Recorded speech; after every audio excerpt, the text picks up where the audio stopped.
What's up, everybody? Welcome to Among the Fence. My name is Aaron, and today is time for New Music Friday. We're going to be taking a look at some of the new music dropping throughout the week of April 5th to give my thoughts and opinions on what I think we can expect from some of these new releases. And as always, if I miss something that you're looking forward to, don't forget to leave a comment below letting us know what it is.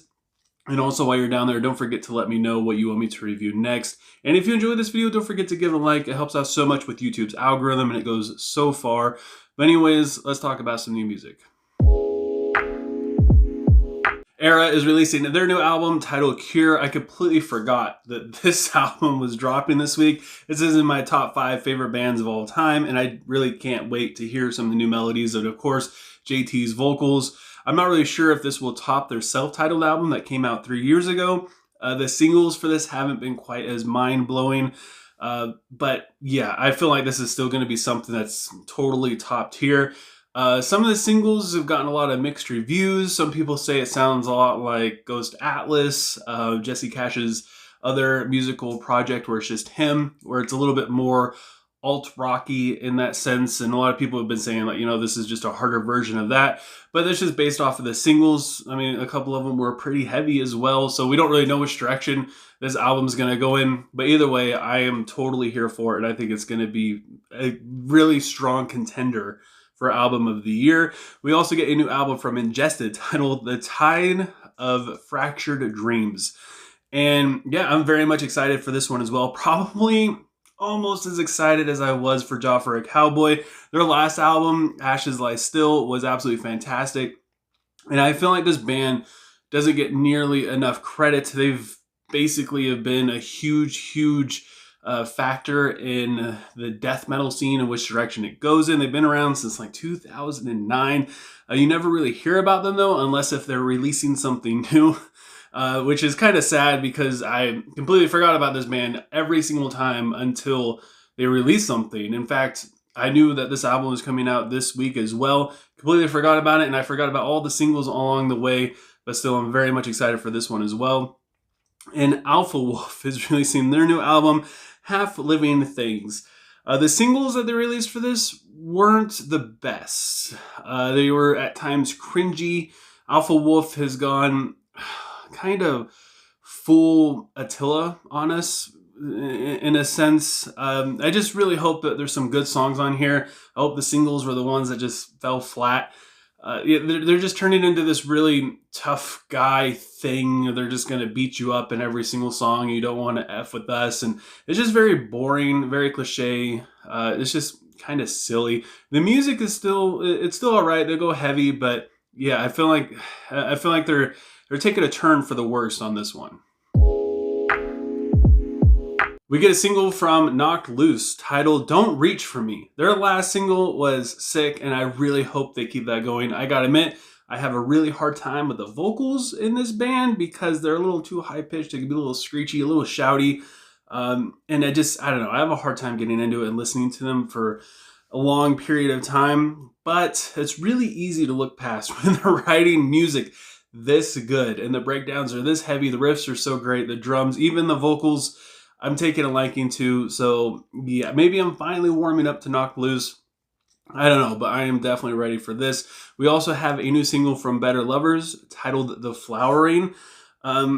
This is some more heavily anticipated stuff. I don't really know if I like this band more than Every Time I Die. I gotta say no. I don't know. It just isn't really there for me in terms of that. But this is a really it's a good alternative. If we can't have Every Time I Die, I feel like this is good enough. Plus we have, the Callous Dow Boys and bands like that. And it's just a nice breath of fresh air to still be able to hear these fantastic riffs and just the beautiful music these guys make. If this is a sign for a new album, I really hope it is. They gave us an EP last time, left us wanting more. Hopefully they give us like at least a 10-track album, 12, 20 track, I don't know. Either way, I feel like this is going to be fantastic. We get a new single from 4 Years Strong titled Daddy of Mine. I thought this was a really creepy cover of that Everclear song, Father of Mine, or whatever, but it's not, thankfully. This is one of my favorite pop punk bands, and I feel like they're getting heavier. The last couple songs I've heard from them, they're not quite as poppy. They're a little bit more punk than anything else right now, which is cool because I know that they're really good at writing breakdowns. The riffs are heavy and the vocals, they can be really fierce when they need to. But honestly, I kind of like the more pop punk version of this, man. The easy core. I like it when they're chill. Their last album, Brain Pain, I want to say is the name of it. I could be wrong. That was just, it was so beautiful. That's one of my favorite albums from this band to date. And yeah, I mean, I don't mind when they go heavy once in a while, but I don't think I would enjoy a full album of that as much as I would if they, kind of just sat back and relaxed and played some really cool riffs. We also get a new single from Glass Tides titled Imposter. This band, they're kind of an unknown hardcore band from Australia. Sort of a guilty pleasure of mine. I just love them so much. I love the vocals, the really fat riffs, the kind of pop punkish vocals that we get in the choruses, gentle melodies, everything in between. This band is so good. If you haven't heard of them, definitely give them a try. They have a lot to offer. They're not like, I think they have like 170,000 listens on Spotify, which doesn't sound, I mean, it sounds like a lot, but compared to some of these other bands, it really isn't that much. So yeah, definitely give them a listen, especially if you like 4 Year Strong, you should take a listen to Glass Tides. They're definitely up there with them. And that is it for New Music Friday. There was a lot of other stuff that came out, but nothing that I was really too familiar enough with to feel comfortable talking about. Or really, saying like, this is how I feel, even though I have never listened to this band before in my life. So yeah, if I missed something that you're looking forward to, again, leave a comment below letting me know what it is. And also let me know what you want me to review next. If you enjoyed this video, don't forget to give it a like. If you want to help support me and my channel even further, please feel free to subscribe and ring the bell icon. Do any of those things. Helps me out tremendously, so much with YouTube's algorithm, and I appreciate it a lot. I appreciate you guys so much for taking time out of your day to listen to me sit here and just talk about music, and I hope you have a good rest of your day or night, whenever you happen to be listening, and I will talk to you next time.